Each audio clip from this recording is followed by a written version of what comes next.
ಅಬಕಾರಿ ಸಚಿವ ತಿಮ್ಮಾಪುರಗೆ ಬಾರ್ ಲೈಸೆನ್ಸ್ಗೆ ಲಂಚದ ಉರುಳು ಸುತ್ತಿಕೊಂಡಿದೆ.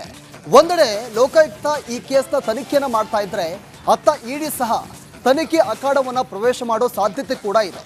ಈ ಕುರಿತ ಒಂದು ರಿಪೋರ್ಟ್ ನಿಮ್ಮ ಮುಂದೆ.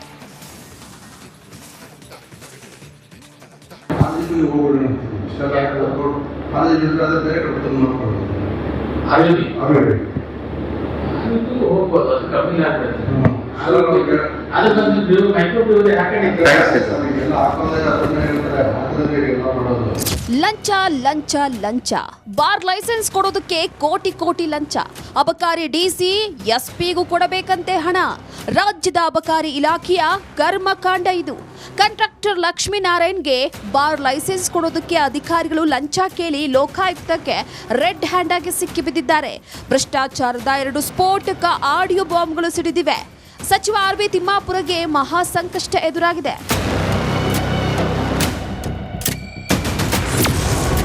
ಸಚಿವ ತಿಮ್ಮಾಪುರಗೆ ಲೋಕ ಸಂಕಷ್ಟ. ದಾಖಲೆ ಸಮೇತ ಲಕ್ಷ್ಮೀನಾರಾಯಣ ದೂರು.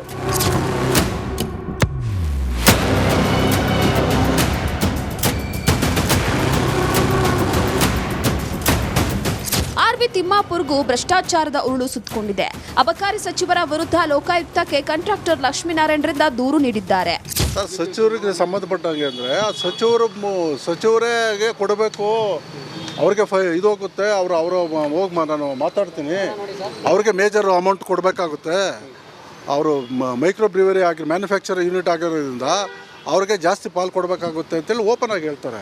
ಇಲ್ಲ ನೀವು ಮಾತಾಡ್ತೀರಾ, ಇಲ್ಲ ನಾನು ಮಾತಾಡಲ್ಲ ಅನ್ನೋ ವಿಷಯ ಕೂಡ ಮಾತಾಡ್ತಾರೆ ಅವರು. ದಾಖಲೆಗಳೇನಿದೆ? ದಾಖಲೆ ರೆಕಾರ್ಡಿಂಗ್ ಇದೆಯಲ್ಲ.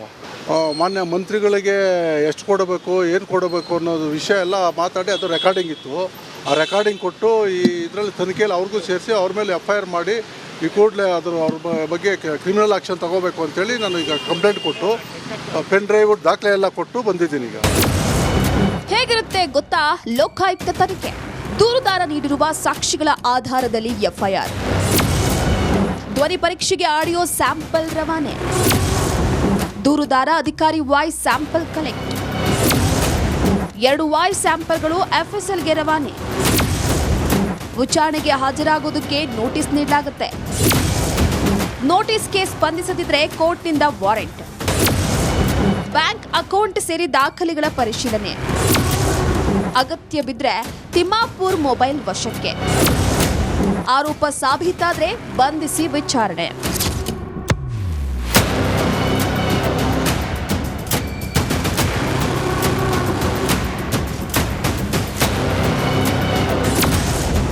ದೂರುದಾರನಿಗೂ ಎದುರಾಗುತ್ತಾ ಸಂಕಷ್ಟ. ಅಬಕಾರಿ ಕೇಸ್ನಲ್ಲಿ ಇಡಿ ಎಂಟ್ರಿ ಕೊಡುತ್ತಾ? ಅಬಕಾರಿ ಸಚಿವ ಆರ್.ಬಿ. ತಿಮ್ಮಾಪುರ ವಿರುದ್ಧ ದೂರು ನೀಡಿರೋ ಲಕ್ಷ್ಮೀನಾರಾಯಣ್ಗೆ ಸಂಕಷ್ಟ ಎದುರಾಗುತ್ತಾ ಅನ್ನೋ ಪ್ರಶ್ನೆ ಮೂಡಿದೆ. ಕಾರಣ 2 ಲಕ್ಷ ನಗದು ಹೊರತುಪಡಿಸಿ ಉಳಿದೆಲ್ಲವೂ ಬ್ಯಾಂಕ್ ಮೂಲಕವೇ ಟ್ರಾನ್ಸಾಕ್ಷನ್ ಆಗಬೇಕು. ಆದರೆ ದೂರುದಾರ ಲಂಚ ಕೊಡೋದಕ್ಕೆ 25 ಲಕ್ಷ ನಗದು ತೆಗೆದುಕೊಂಡು ಹೋಗಿದ್ರು. ಹೀಗಾಗಿ ಪ್ರಕರಣದಲ್ಲಿ ಇಡಿ ಅಧಿಕಾರಿಗಳು ಎಂಟ್ರಿ ಕೊಡುವ ಸಾಧ್ಯತೆ ಇದೆ. ಹಣದ ಮೂಲ ಪತ್ತೆ ಹಚ್ಚೋದಕ್ಕೆ ಸುಮಾಟೋ ಕೇಸನ್ನು ದಾಖಲಿಸಿ ಇಡಿ ತನಿಖೆಗಿಳಿಯಬಹುದು. ನೋಡಿದ್ರಲ್ಲ, ಅಬಕಾರಿ ಲಂಚಾವತಾರದ ಚೆಂಡು ಈಗ ಲೋಕಾಯುಕ್ತ ಹಾಗೂ ಇಡಿ ಅಂಗಳದಲ್ಲೂ ಪುಟಿದಿದೆ. ಇದು ಯಾರ ಕೋಳೆಗೆ ಉರುಳಾಗುತ್ತೆ ಅನ್ನೋದನ್ನ ಕಾದ್ ನೋಡಬೇಕಾಗಿದೆ.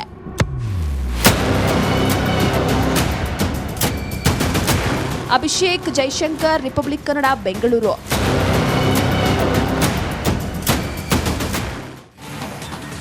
ಅಬಕಾರಿ ಸಚಿವ ತಿಮ್ಮಾಪುರಗೆ ಬಾರ್ ಲೈಸೆನ್ಸ್ಗೆ ಲಂಚದ ಉರುಳು ಸುತ್ತಿಕೊಂಡಿದೆ. ಒಂದೆಡೆ ಲೋಕಾಯುಕ್ತ ಈ ಕೇಸ್ನ ತನಿಖೆಯನ್ನು ಮಾಡ್ತಾ ಇದ್ರೆ ಅತ್ತ ಇಡಿ ಸಹ ತನಿಖೆ ಅಖಾಡವನ್ನು ಪ್ರವೇಶ ಮಾಡೋ ಸಾಧ್ಯತೆ ಕೂಡ ಇದೆ. ಈ ಕುರಿತ ಒಂದು ರಿಪೋರ್ಟ್ ನಿಮ್ಮ ಮುಂದೆ.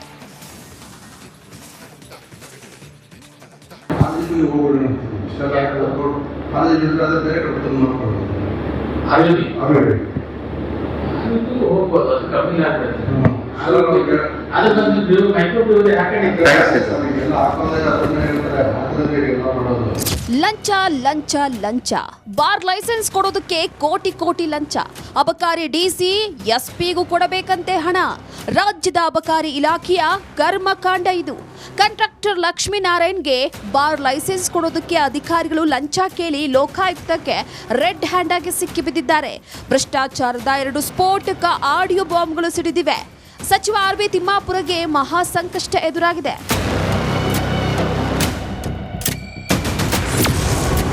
ಸಚಿವ ತಿಮ್ಮಾಪುರಗೆ ಲೋಕ ಸಂಕಷ್ಟ, ದಾಖಲೆ ಸಮೇತ ಲಕ್ಷ್ಮೀನಾರಾಯಣ ದೂರು.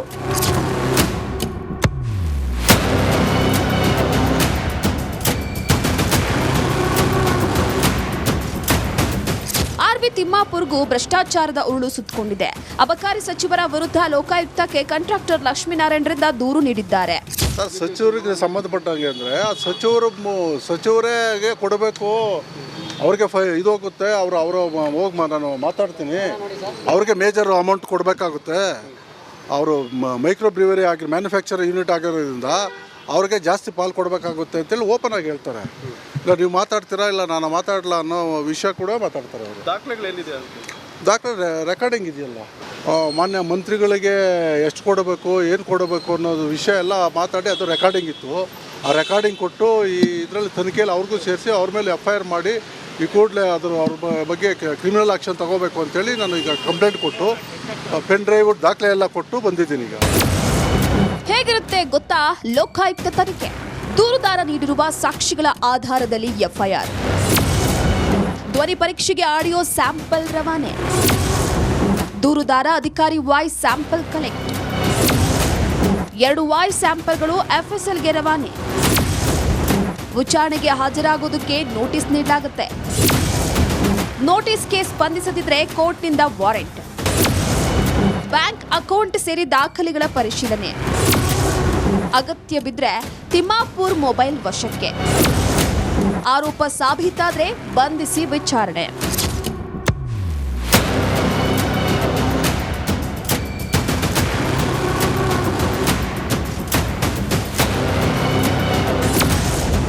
ದೂರುದಾರನಿಗೂ ಎದುರಾಗುತ್ತಾ ಸಂಕಷ್ಟ.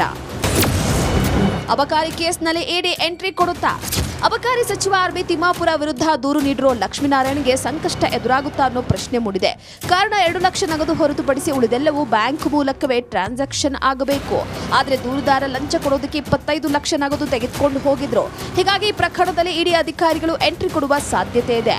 ಹಣದ ಮೂಲ ಪತ್ತೆ ಹಚ್ಚೋದಕ್ಕೆ ಸುಮಾಟೋ ಕೇಸನ್ನು ದಾಖಲಿಸಿ ED ತನಿಖೆಗಿಳಿಯಬಹುದು. ನೋಡಿದ್ರಲ್ಲ, ಅಬಕಾರಿ ಲಂಚಾವತಾರದ ಚೆಂಡು ಈಗ ಲೋಕಾಯುಕ್ತ ಹಾಗೂ ED ಅಂಗಳದಲ್ಲೂ ಪುಟಿದಿದೆ. ಇದು ಯಾರ ಕೋಳೆಗೆ ಉರುಳಾಗುತ್ತೆ ಅನ್ನೋದನ್ನ ಕಾದ್ ನೋಡಬೇಕಾಗಿದೆ.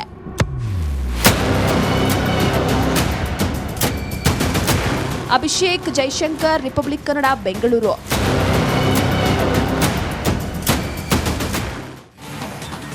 ಅಬಕಾರಿ ಸಚಿವ ತಿಮ್ಮಾಪುರಗೆ ಬಾರ್ ಲೈಸೆನ್ಸ್ಗೆ ಲಂಚದ ಉರುಳು ಸುತ್ತಿಕೊಂಡಿದೆ. ಒಂದೆಡೆ ಲೋಕಾಯುಕ್ತ ಈ ಕೇಸ್ನ ತನಿಖೆಯನ್ನು ಮಾಡ್ತಾ ಇದ್ರೆ, ಅತ್ತ ED ಸಹ ತನಿಖೆ ಅಖಾಡವನ್ನು ಪ್ರವೇಶ ಮಾಡೋ ಸಾಧ್ಯತೆ ಕೂಡ ಇದೆ. ಈ ಕುರಿತ ಒಂದು ರಿಪೋರ್ಟ್ ನಿಮ್ಮ ಮುಂದೆ.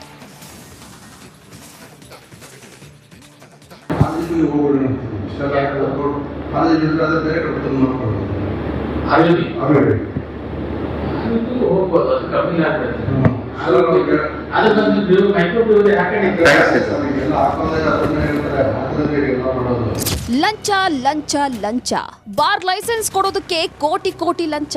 ಅಬಕಾರಿ DC SPಗೂ ಕೊಡಬೇಕಂತೆ ಹಣ. ರಾಜ್ಯದ ಅಬಕಾರಿ ಇಲಾಖೆಯ ಕರ್ಮಕಾಂಡ ಇದು. ಕಾಂಟ್ರಾಕ್ಟರ್ ಲಕ್ಷ್ಮೀನಾರಾಯಣ್ಗೆ ಬಾರ್ ಲೈಸೆನ್ಸ್ ಕೊಡೋದಕ್ಕೆ ಅಧಿಕಾರಿಗಳು ಲಂಚ ಕೇಳಿ ಲೋಕಾಯುಕ್ತಕ್ಕೆ ರೆಡ್ ಹ್ಯಾಂಡ್ ಆಗಿ ಸಿಕ್ಕಿಬಿದ್ದಿದ್ದಾರೆ. ಭ್ರಷ್ಟಾಚಾರದ 2 ಸ್ಫೋಟಕ ಆಡಿಯೋ ಬಾಂಬ್ಗಳು ಸಿಡಿದಿವೆ. ಸಚಿವ ಆರ್ವಿ ತಿಮ್ಮಾಪುರಗೆ ಮಹಾ ಸಂಕಷ್ಟ ಎದುರಾಗಿದೆ.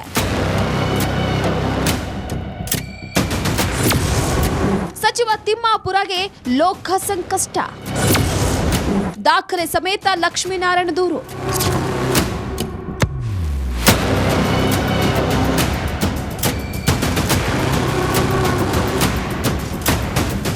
ಆರ್ವಿ ತಿಮ್ಮಾಪುರ್ಗೂ ಭ್ರಷ್ಟಾಚಾರದ ಉರುಳು ಸುತ್ತಕೊಂಡಿದೆ.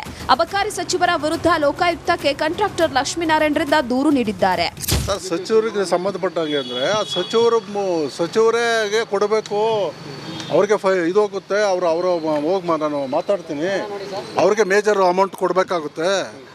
ಅವರು ಮೈಕ್ರೋ ಬ್ರಿವರಿ ಆಗಿ ಮ್ಯಾನುಫ್ಯಾಕ್ಚರ್ ಯೂನಿಟ್ ಆಗಿರೋದ್ರಿಂದ ಅವ್ರಿಗೆ ಜಾಸ್ತಿ ಪಾಲು ಕೊಡಬೇಕಾಗುತ್ತೆ ಅಂತೇಳಿ ಓಪನ್ ಆಗಿ ಹೇಳ್ತಾರೆ. ಇಲ್ಲ ನೀವು ಮಾತಾಡ್ತೀರಾ, ಇಲ್ಲ ನಾನು ಮಾತಾಡಲ್ಲ ಅನ್ನೋ ವಿಷಯ ಕೂಡ ಮಾತಾಡ್ತಾರೆ ಅವರು. ದಾಖಲೆಗಳೇನಿದೆ? ದಾಖಲೆ ರೆಕಾರ್ಡಿಂಗ್ ಇದೆಯಲ್ಲ, ಮಾನ್ಯ ಮಂತ್ರಿಗಳಿಗೆ ಎಷ್ಟು ಕೊಡಬೇಕು, ಏನು ಕೊಡಬೇಕು ಅನ್ನೋದು ವಿಷಯ ಎಲ್ಲ ಮಾತಾಡಿ ಅದು ರೆಕಾರ್ಡಿಂಗ್ ಇತ್ತು. ಆ ರೆಕಾರ್ಡಿಂಗ್ ಕೊಟ್ಟು ಈ ಇದರಲ್ಲಿ ತನಿಖೆಯಲ್ಲಿ ಅವ್ರಿಗೂ ಸೇರಿಸಿ ಅವ್ರ ಮೇಲೆ FIR ಮಾಡಿ ಈ ಕೂಡಲೇ ಅವ್ರ ಬಗ್ಗೆ ಕ್ರಿಮಿನಲ್ ಆ್ಯಕ್ಷನ್ ತಗೋಬೇಕು ಅಂತೇಳಿ ನಾನು ಈಗ ಕಂಪ್ಲೇಂಟ್ ಕೊಟ್ಟು ಪೆನ್ ಡ್ರೈವ್ ದಾಖಲೆ ಎಲ್ಲ ಕೊಟ್ಟು ಬಂದಿದ್ದೀನಿ ಈಗ. ಹೇಗಿರುತ್ತೆ ಗೊತ್ತಾ ಲೋಕಾಯುಕ್ತ ತನಿಖೆ? ದೂರುದಾರ ನೀಡಿರುವ ಸಾಕ್ಷಿಗಳ ಆಧಾರದಲ್ಲಿ ಎಫ್ಐಆರ್, ಧ್ವನಿ ಪರೀಕ್ಷೆಗೆ ಆಡಿಯೋ ಸ್ಯಾಂಪಲ್ ರವಾನೆ, ದೂರುದಾರ ಅಧಿಕಾರಿ ವಾಯ್ಸ್ ಸ್ಯಾಂಪಲ್ ಕಲೆಕ್ಟ್, 2 ವಾಯ್ಸ್ ಸ್ಯಾಂಪಲ್ಗಳು ಎಫ್ಎಸ್ಎಲ್ಗೆ ರವಾನೆ, ವಿಚಾರಣೆಗೆ ಹಾಜರಾಗುವುದಕ್ಕೆ ನೋಟಿಸ್ ನೀಡಲಾಗುತ್ತೆ. ನೋಟಿಸ್ಗೆ ಸ್ಪಂದಿಸದಿದ್ರೆ ಕೋರ್ಟ್ನಿಂದ ವಾರೆಂಟ್, ಬ್ಯಾಂಕ್ ಅಕೌಂಟ್ ಸೇರಿ ದಾಖಲೆಗಳ ಪರಿಶೀಲನೆ, ಅಗತ್ಯ ಬಿದ್ರೆ ತಿಮ್ಮಾಪುರ್ ಮೊಬೈಲ್ ವಶಕ್ಕೆ, ಆರೋಪ ಸಾಬೀತಾದ್ರೆ ಬಂಧಿಸಿ ವಿಚಾರಣೆ.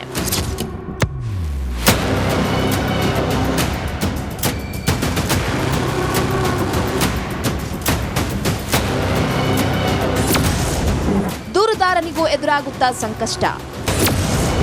ಅಬಕಾರಿ ಕೇಸ್ನಲ್ಲಿ ಇಡಿ ಎಂಟ್ರಿ ಕೊಡುತ್ತಾ? ಅಬಕಾರಿ ಸಚಿವ ಆರ್.ಬಿ. ತಿಮ್ಮಾಪುರ ವಿರುದ್ಧ ದೂರು ನೀಡಿರೋ ಲಕ್ಷ್ಮೀನಾರಾಯಣ್ಗೆ ಸಂಕಷ್ಟ ಎದುರಾಗುತ್ತಾ ಅನ್ನೋ ಪ್ರಶ್ನೆ ಮೂಡಿದೆ. ಕಾರಣ 2 ಲಕ್ಷ ನಗದು ಹೊರತುಪಡಿಸಿ ಉಳಿದೆಲ್ಲವೂ ಬ್ಯಾಂಕ್ ಮೂಲಕವೇ ಟ್ರಾನ್ಸಾಕ್ಷನ್ ಆಗಬೇಕು. ಆದರೆ ದೂರುದಾರ ಲಂಚ ಕೊಡೋದಕ್ಕೆ 25 ಲಕ್ಷ ನಗದು ತೆಗೆದುಕೊಂಡು ಹೋಗಿದ್ರು. ಹೀಗಾಗಿ ಪ್ರಕರಣದಲ್ಲಿ ಇಡಿ ಅಧಿಕಾರಿಗಳು ಎಂಟ್ರಿ ಕೊಡುವ ಸಾಧ್ಯತೆ ಇದೆ. ಹಣದ ಮೂಲ ಪತ್ತೆ ಹಚ್ಚೋದಕ್ಕೆ ಸುಮಾಟೋ ಕೇಸನ್ನು ದಾಖಲಿಸಿ ಇಡಿ ತನಿಖೆಗಿಳಿಯಬಹುದು. ನೋಡಿದ್ರಲ್ಲ, ಅಬಕಾರಿ ಲಂಚಾವತಾರದ ಚೆಂಡು ಈಗ ಲೋಕಾಯುಕ್ತ ಹಾಗೂ ಇಡಿ ಅಂಗಳದಲ್ಲೂ ಪುಟಿದಿದೆ. ಇದು ಯಾರ ಕೋಳೆಗೆ ಉರುಳಾಗುತ್ತೆ ಅನ್ನೋದನ್ನ ಕಾದ್ ನೋಡಬೇಕಾಗಿದೆ.